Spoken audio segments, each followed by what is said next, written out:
Saudara, kumaha kabarna? Damang sadena dengan saya si Otong kembali lagi di channel Ningali Film. Pada episode kali ini kita akan melanjutkan alur cerita dari film yang rilis pada tahun 2025 untuk bagian yang kedua.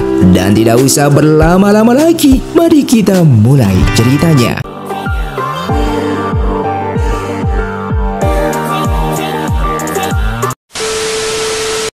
Film pun dilanjutkan dengan diperlihatkannya Waizu yang baru sampai di markas klan Wangquan karena telah diundang oleh Hong Ye yang ingin memberitahukan kalau siluman kecil dan para siluman lainnya yang kemarin telah ditawan oleh klan Nanggong, kini mereka sudah diselamatkan dan sudah dikirim ke Gunung Tu karena di sana terdapat pasukan siluman yang khusus menampung siluman yang tidak memiliki rumah. Mendengar hal tersebut, Waizu pun sangat berterima kasih kepada Hong Ye yang mau menolong mereka. Kemudian datang seorang prajurit yang melaporkan bahwa Xiao yang merupakan kekasih Yang Yan kini berada di penjara Biro Investigasi setelah dipindahkan dari penjara klan Nanggong. Dan mengetahui hal itu, Hong Ye pun mengajak Waizu untuk pergi ke sana. Mereka yang telah sampai di depan markas Biro Investigasi, Waizu mengatakan kalau ia tidak yakin jika Hong Ye bisa membebaskan Xiao karena Biro Investigasi berdiri secara independen di luar aliansi Iki. Hong Ye yang begitu percaya diri lalu mengajaknya untuk segera masuk ke dalam.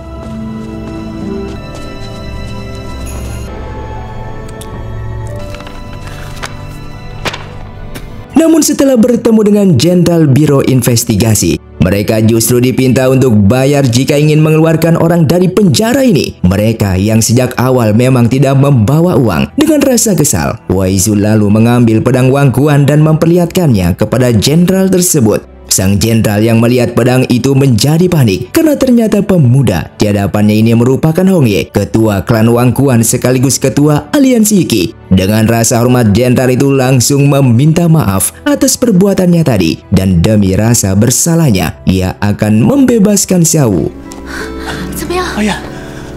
Xiao yang sudah keluar dari penjara begitu senang ketika melihat Yang Yan yang sudah menunggunya di luar dari tadi.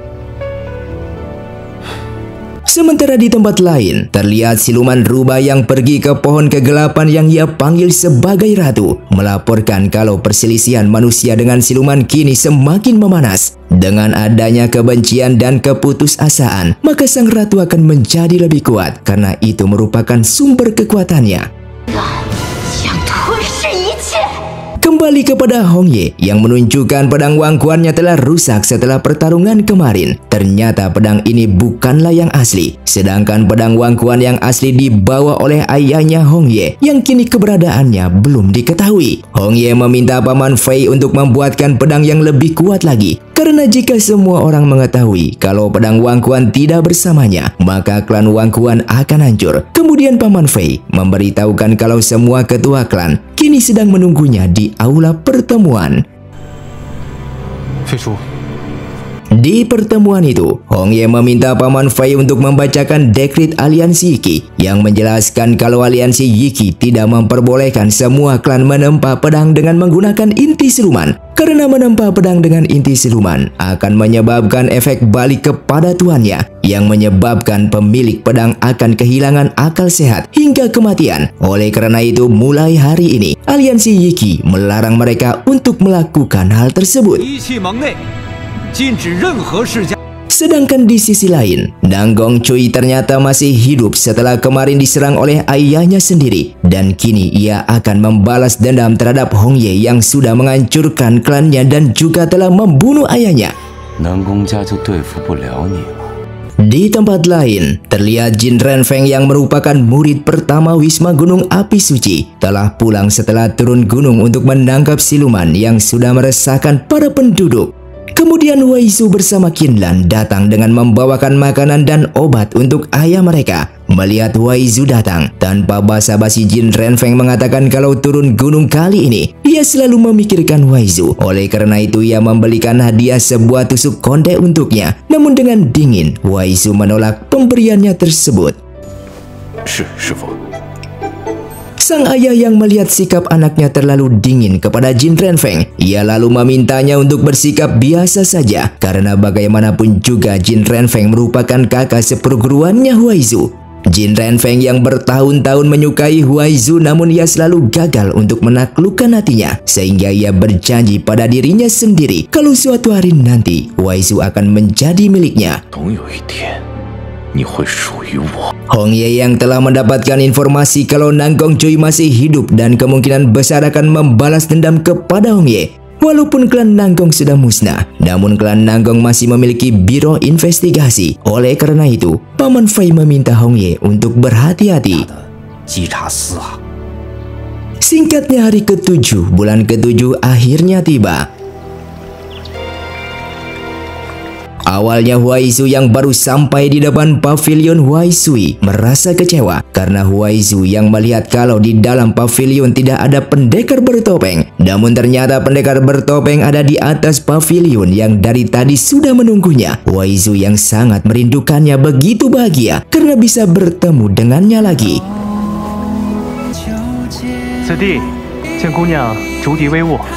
Mereka berdua yang sudah saling menyadari tentang perasaan masing-masing. Huaizu yang merupakan seorang wanita tidak mungkin mengungkapkan perasaannya lebih dulu. Sementara Hong Ye masih belum berani membuka topengnya. Karena Hong Ye takut jika Huaizu tidak menyukainya lagi. Setelah mengetahui identitasnya yang merupakan ketua klan Wang Quan.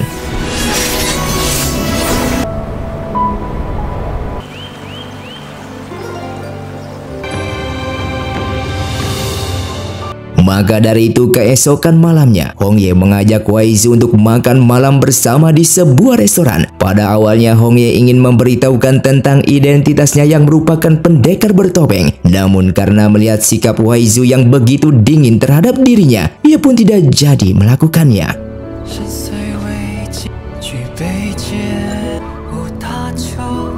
Kemudian keesokan harinya, hari pernikahan Yang Yan bersama Xiao akhirnya tiba.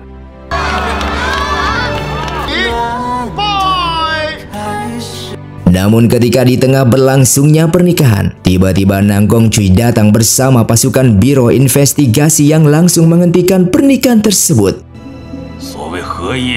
Alasan kedatangan mereka ke sana ingin menangkap Xiao yang dianggap sebagai kawanan penjahat karena Xiao telah membebaskan siluman koi tanpa izin sehingga siluman koi yang sudah bebas kini melakukan pembunuhan. Walaupun Xiao tidak percaya akan penjelasan dari Nang Gongcui karena siluman koi bukanlah siluman jahat, namun Nang Gongcui akan membuktikan kalau siluman koi telah membunuh orang.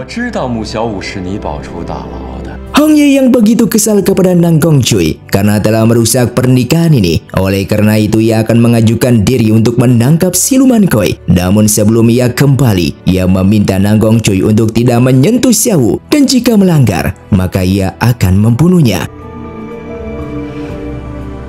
Setelah itu Hong Ye mengajak Huaizu untuk pergi ke sebuah tempat dan bertemu dengan teman lamanya yang merupakan penjual emas bernama King Mu. Alasan mereka datang ke sana bukan untuk membeli emasnya, melainkan ingin membeli sebuah informasi. Dan King Mu pun mengajak mereka untuk masuk ke gedung Rui miliknya. Toko emas keluarga King Mu tersebar di seluruh dunia dan membentuk jaringan intelijen.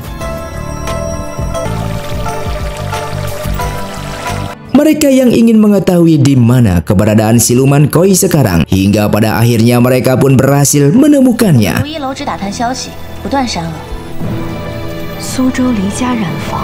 Dengan waktu yang sama, siluman koi yang kini sedang bersembunyi merasa bersalah ketika ia melihat darah di sekujur tubuhnya karena ia sudah berjanji kepada Xiao untuk tidak membunuh orang. Tak lama kemudian, Biro Investigasi datang dan berhasil menemukannya. Prajurit Biro Investigasi lalu mengancam siluman koi untuk keluar dan menyerahkan diri. Jika tidak, maka Xiao akan mereka siksa. Siluman koi yang tidak ingin Xiao terluka akibat dirinya, ia lalu keluar dari persembunyiannya. Prajurit Biro Investigasi memberitahukan kalau kini Xiao berada di tangan mereka. Jika siluman koi tidak mau menyerahkan jimat pengendali siluman, maka mereka akan membunuh Xiao. Mendengar ancaman tersebut, siluman koi kemudian memberikan jimat pengendali siluman kepada mereka.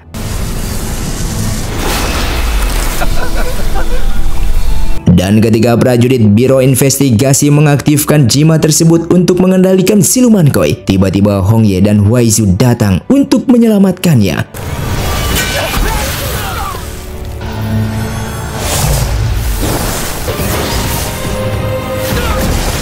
Kembali kepada Nang Gongcui yang merasa kecewa terhadap pavilion Liu Yun karena ia hanya mendapatkan sedikit puluhan jimat pengendali siluman, padahal ia sudah membayar mahal. Namun meskipun begitu ia tetap senang karena dengan adanya jimat pengendali siluman ini maka ia bisa memaksa siluman untuk melakukan apa saja. Dan alasan ia melakukan ini semua demi membalas dendam terhadap Hong Ye, karena jika rencananya berhasil maka ia bisa melaporkan kepada semua klan aliansi Yiki bahwa Hong Ye selama ini melindungi siluman dan tidak pantas menjadi ketua aliansi Yiki, karena pada dasarnya aliansi Yiki dibentuk untuk melawan dan menangkap siluman.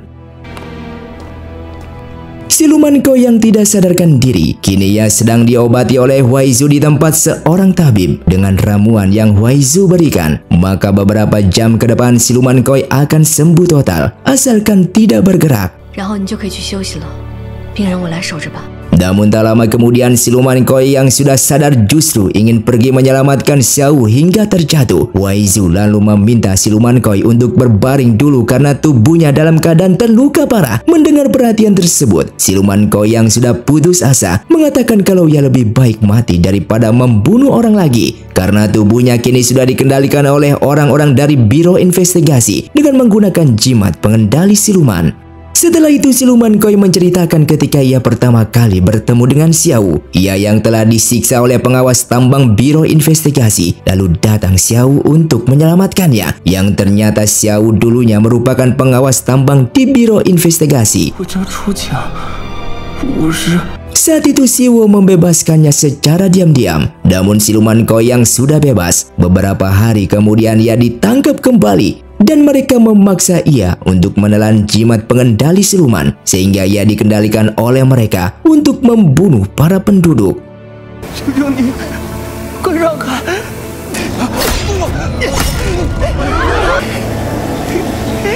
Ia yang sudah sadar lalu mengambil jimat tersebut dan kabur dari sana.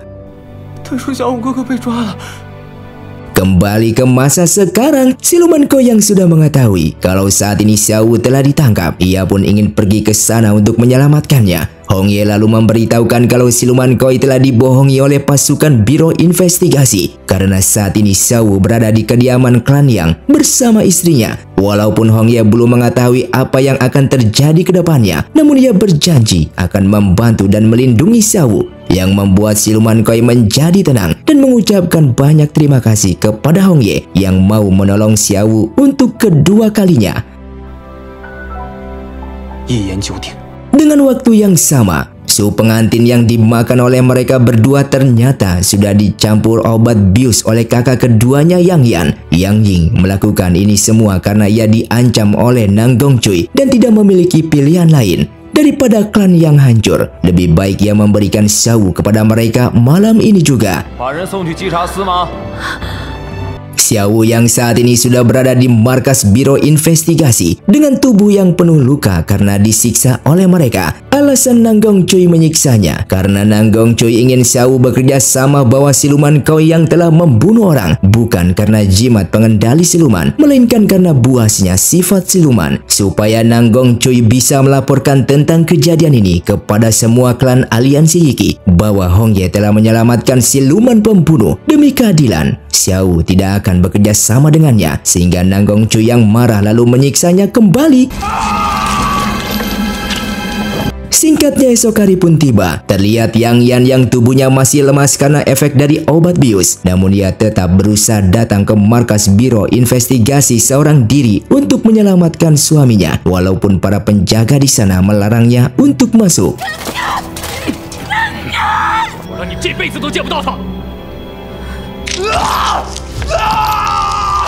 Sedangkan Hong Ye dan Huai Zu yang baru tiba di klan Yang begitu terkejut ketika mengetahui kalau Xiao kini telah ditangkap oleh Biro Investigasi. Yang Yan yang tidak bisa berbuat apapun, lalu Hong Ye bersama lainnya pun datang. Kemudian Hong Ye meminta Yitan dan siluman koi untuk ikut masuk ke dalam bersamanya.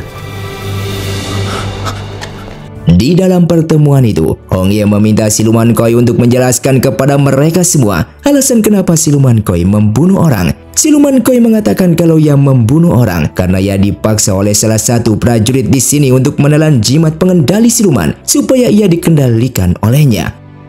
Dengan mengetahui orang tersebut adalah dalang di balik ini semua, Hong Ye langsung membunuhnya. Dikarenakan Xiao tidak bersalah, lalu Hong Ye meminta mereka untuk membebaskan Xiao sekarang juga.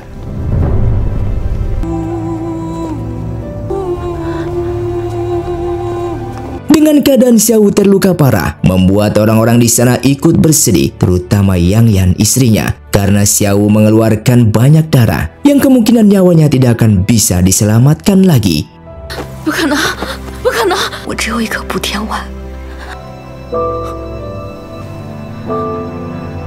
Di pertemuan terakhirnya, Xiao meminta istrinya untuk tidak bersedih karena ini semua merupakan takdir.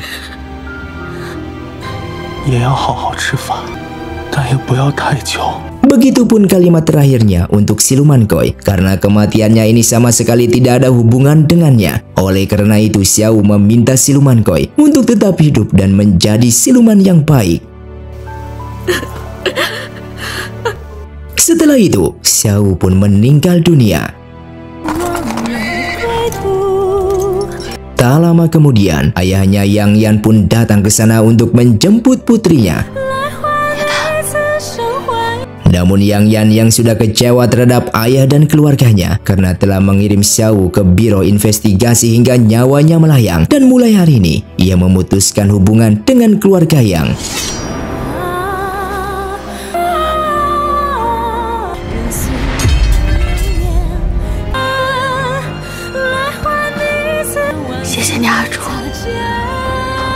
Sementara itu, siluman koi yang tidak terima atas kematian Xiao, ia lalu menghancurkan inti silumannya sendiri.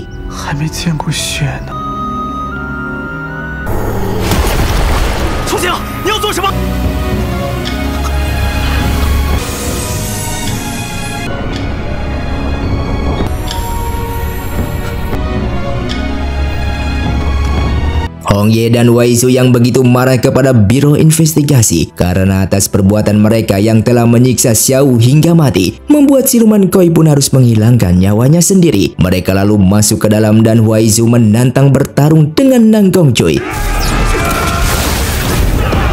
Nang Gongcui yang kalah lalu mantra pengendali silumannya keluar dari kantong bajunya. Hingga pada akhirnya mereka pun mengetahui kalau dalang di balik ini semua merupakan perbuatan dari Nang Gongcui. Wei Zhu yang awalnya ingin membunuh Nang Gongcui, namun jika ia membunuhnya maka ia juga akan dimasukkan ke dalam penjara. Oleh karena itu ia meminta Hong Ye yang merupakan ketua aliansi Iki untuk menghukum dan memenjarakan Nang Gongcui karena telah terbukti menggunakan jimat pengendali siluman yang dilarang oleh aliansi Iki. Setelah semuanya selesai, Wei Zhu dan Qin Lan yang akan pulang ke markas mereka. Seketika Wei Zhu lupa kalau ia belum mengucapkan terima kasih kepada Hong Ye yang kini masih berada di dalam markas klan Yang, sehingga ia meminta Qin Lan untuk menunggunya sebentar. Sementara Hong Ye yang begitu marah kepada ketua klan Yang karena telah membantu seorang penjahat demi kepentingan klannya sendiri yang membuat Xiao dan siluman koi kehilangan nyawa. Padahal ia datang ke kediaman klan Yang karena ia tahu kalau Nang Gongcui pasti akan membesar-besarkan masalah Xiao. Seandainya ketua klan Yang mau melindungi Xiao di malam itu, kemungkinan siluman koi juga tidak akan mati. Karena siluman koi merupakan satu-satunya saksi tentang jimat pengendali siluman supaya ia bisa menghancurkan biro investigasi. Karena ini semua sudah terjadi, dan jika ketua klan Yang suatu saat nanti masih melakukan kesalahan yang sama, maka ia tidak akan memaafkannya. Hong Ye yang keluar begitu terkejut ketika melihat Wei Zhu ada di sana yang telah mendengar pembicaraan ia dengan ketua klan Yang. Wei Zhu yang begitu kecewa kepada Hong Ye karena telah memanfaatkan siluman koi demi kepentingan aliansi Iki. Pada awalnya, ia begitu kagum terhadap Hong Ye yang mau membantunya untuk menyelamatkan Xiao. Namun ternyata di balik itu semua hanyalah sebuah perangkap. Wei Zhu yang sudah kecewa, ia lalu memberikan salam perpisahan dan berharap mereka tidak akan bertemu lagi. kembali kepada Nang Gongcui yang kini berada di dalam penjara. Namun ternyata penjara itu bukan untuk manusia, melainkan untuk siluman. Sehingga siluman yang melihat Nang Gongcui ada di tempat itu, mereka pun ingin membalas dendam. Singkatnya 2 hari kemudian, sesuai janji mereka yang akan bertemu kembali di tempat ini. Namun terlihat wajah Waizu yang tidak semangat seperti biasanya. Pendekar bertopeng yang menanyakan keadaannya. Waizu lalu meminta pendekar bertopeng untuk menemaninya ke sebuah tempat. Di sisi lain, terlihat Yang Yan yang sedang mengandung anak dari Xiao hidup di sebuah tempat seorang diri jauh dari kota. Ia yang mendapatkan sebuah surat dari Waizu yang menjelaskan kalau alasan Waizu tidak mau menemuinya karena ia tidak ingin mengganggu ketenangan Yang Yan. Oleh karena itu ia hanya membawakan obat-obatan dan beberapa keperluan sehari-harinya supaya bayi yang dikandungnya bisa sehat dan selamat. Melihat wajah Waizu yang masih bersedih, pendekar bertopeng mengajaknya untuk minum arak bersama di tempat pavilion Waizui. Hingga di malam harinya, pendekar bertopeng yang berhasil membuat Waizu tersenyum dan Waizu pun mengucapkan banyak terima kasih karena sudah mau menemaninya. Namun kebahagiaan itu hanya sesaat ketika Waizu memberikan sebuah hadiah topeng untuknya dan meminta pendekar bertopeng untuk memakainya. Pendekar bertopeng yang awalnya hanya ingin menemani Waizu minum, namun kini ia harus memberitahukan siapa identitas di balik topeng ini.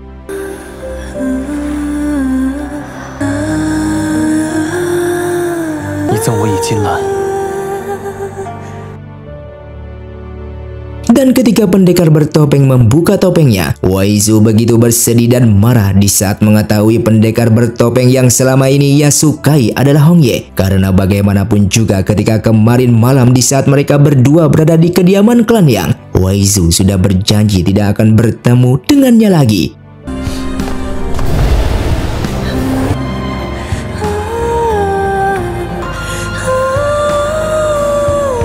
Dengan waktu yang sama, terlihat ketua klan Yang sedang membawa makanan untuk Yitan yang sudah seharian tidak mau makan. Yitan yang lebih baik mati kelaparan daripada kehilangan Yang Yan, bibinya, membuat ketua klan yang merupakan kakeknya begitu marah dan meminta Yitan untuk tidak melakukan itu karena satu-satunya keturunan yang mampu mengeluarkan kekuatan mata langitnya adalah Yitan.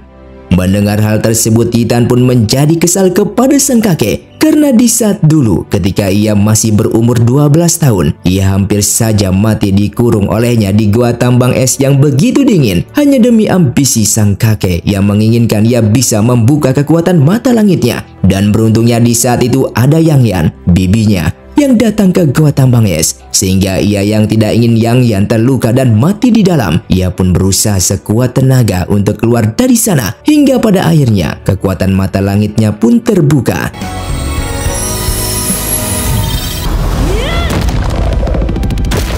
Dan sejak Yang Yan kemarin pergi dari klan ini, Yitan pun baru menyadari kalau kebusukan sang kakek yang lebih mementingkan klannya sendiri dibandingkan nyawa keluarganya. Oleh karena itu mulai hari ini, ia tidak peduli terhadap sang kakek yang membuat sang kakek begitu bersedih. Ketua klan yang sudah putus harapan karena satu persatu keluarganya meninggalkan dirinya. Ia pun menangis dan marah kepada dirinya sendiri karena tidak bisa menjaga klannya. Dan di saat itulah, siluman rubah pun datang yang menawarkan kekuatan hitam kepadanya. Pada awalnya ketua klan Yang tidak mau karena ia ingin menjaga kehormatan klannya. Namun setelah siluman rubah mengingatkan kalau semua ini bukan kesalahan ketua klan Yang, melainkan kesalahan Hongye yang telah merusak hubungan klannya, ketua klan pun akhirnya menyetujui perjanjian itu supaya ia bisa menjadi lebih kuat dan menghancurkan Wangkuan Hongye demi balas dendam atas hancurnya klan Yang. Keesokan harinya di negara Yuyao, Hongye bersama Kuzhou datang ke sana untuk bertemu dengan Raja Yuyao. Tanpa basa-basi, Hongye menjelaskan kalau negara Yuyao dan aliansi Yiki biasanya tidak pernah saling mengganggu. Sejak dulu negara Yuyao yang memakai jimat pengendali siluman untuk mengendalikan siluman, ia bersama aliansi Yiki tidak pernah ikut campur dengan urusan tersebut dengan harapan kalau jimat pengendali siluman dipakai hanya di negara Yuyao. Namun setelah kejadian kemarin, mulai hari ini Hongye menegaskan untuk Raja Yuyao tidak menjual jimat tersebut lagi kepada aliansi Yiki. Jika itu masih terjadi maka ia tidak akan ambil diam. Raja Yuyao yang awalnya tidak mengakui, namun Raja Yuyao pun hanya bisa terdiam di saat Hongye menunjukkan kain broket emas pavilion Liu Yun milik negara Yuyao yang Hongye temukan di biro investigasi. Mereka yang akan pulang dari sana, Hongye lalu mendapatkan sebuah informasi penting dari Kuzhou kalau pavilion Liu Yun sudah mengakui akan kesalahannya. Bahkan mereka juga telah menjual selembar jimat pengendali siluman yang bisa mengendalikan Raja Siluman. Dan saat ini, orang tersebut sedang pergi ke istana bawah tanah negara Yuyao. Mengetahui hal tersebut, Hongye meminta Kuzhou untuk kembali ke markas, sedangkan ia akan menyelidiki masalah ini. Dan ternyata orang yang membeli selembar jimat pengendali siluman itu adalah ketua klan yang kini sedang diperalat oleh siluman rubah untuk membebaskan Raja Siluman.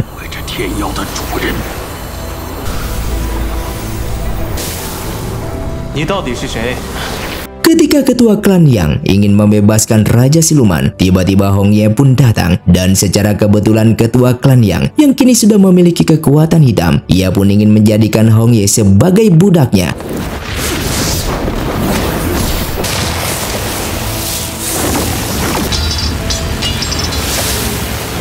Hongye yang berhasil dikendalikan olehnya. Lalu ketua klan yang meminta Hongye untuk mencabut segel tersebut supaya Raja Siluman bisa terbebas.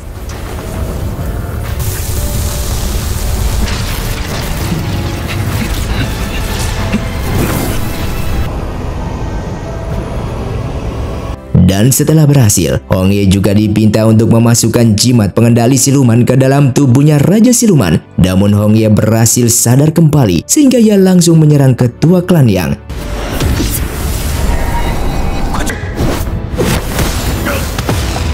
Akan tetapi Raja Siluman yang sudah bangkit dengan menggunakan kekuatannya membuat Hongye pingsan di tempat. Raja Siluman yang begitu kesal terhadap ketua klan yang ingin mengendalikan tubuhnya, sehingga Raja Siluman bertanya siapa yang telah menyuruhnya melakukan ini. Dan ketua klan yang menjawab kalau yang menyuruhnya adalah siluman rubah, yang membuat Raja Siluman begitu kesal dan langsung membunuh ketua klan yang. Tak lama kemudian, siluman rubah pun datang dengan menjelaskan apakah Raja Siluman tidak mengenali dirinya lagi dengan memperkenalkan diri kalau ia adalah Jialan, Ratu Siluman, kekasihnya. Tubuhnya saat ini hanyalah kloningan yang mengandalkan kebencian di hati manusia supaya ia tetap bertahan. Sedangkan tubuh aslinya masih tersegel di luar lingkar pembatas selama 500 tahun lebih. Oleh karena itu, ia meminta Raja Siluman untuk pergi ke Wisma Gunung Api Suci untuk menculik seorang pendekar wanita yang tak lain adalah Huaizu, karena ia ingin menjadikan Huaizu sebagai wadah sementara. Bahkan ia juga meminta Raja Siluman untuk tidak membunuh Hongye yang telah pingsan ini, karena Hongye masih bisa berguna untuk mereka.